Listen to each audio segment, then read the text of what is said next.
Және сіздермен қазақша шахмат арнасы. Және де мен бүгін сіздерге тағы да бір күшті ловушка көрсететін боламын. Бірақ бұл жолы ақтарға емес, қараларға.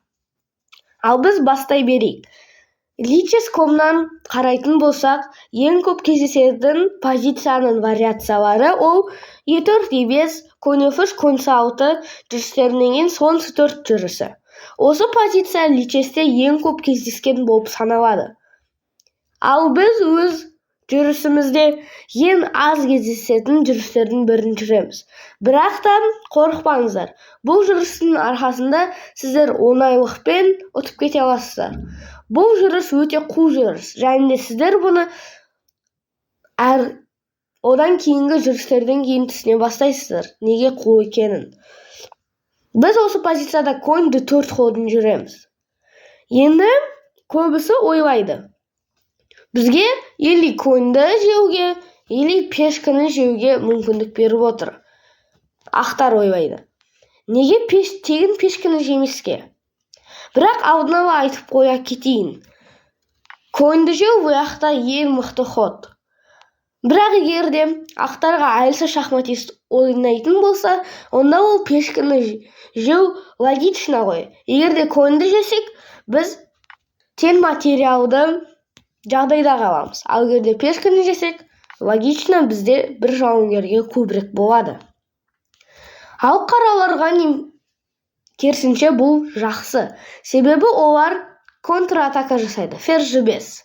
Егер де осы конь E5 жүрісімен ақтар F7 нүктесіне шабуылдаған болса, ал ферзь G5 ходынан кейін олар сол конь F7 жүрісінен қорғану үшін коньға және G2 пешкасына шабуылдап отыр. Енді аққа ойнайтын адамға қайтып келейік.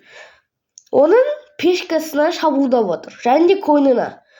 Логикалық тұрғыдан қарасақ, конь пешкадан мықтырақ. Сондықтан да коньді алып кету логичнее болады. Бірақ немесе коньді алып кету керек, егер де двойной удар жасауға болатын болса, деп ойлайды ақтар. Бірақ та қаралар мұнаймай ферзь G2 жүрісін жасайды. Сосын ақтар қуанып кетіп, олардың ладьясын дейді. Бірақ бір подвох бар екенін ұмытып кетіпті. Ферзь H1 жүрісінен кейін корольдің қашатын жері жоқ болып табылады. Тек қана слонмен ғана қорғану керек. Енді біз ферзь E4 шахынан кейін тоже аз жүріс қалады. Немесе ферзьбен жабады, немесе слонмен жабады. Слонмен жапқан жерінде біз конь C2 ударын жасаймыз. Олар король F1-ға қашқан кезде мат болады. Ал егер де олар мат алғылары келмесе, ферзін жертва жасайды. Және де логикалық тұрғыдан бізде позиция мықтырақ. Неге? Себебі H8-дегі конь ешқайқа қаша алмайды.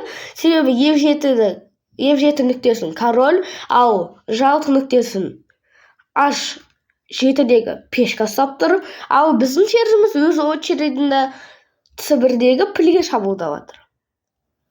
Бірақ та ақтар сразу же ферзден айырып алады. Егер де әрине түсінсе, то что бәрібір де ұтылады. Біз олардың ферзін жейміз, слонмен жейді. Тура сол позицияға қайтып келеміз.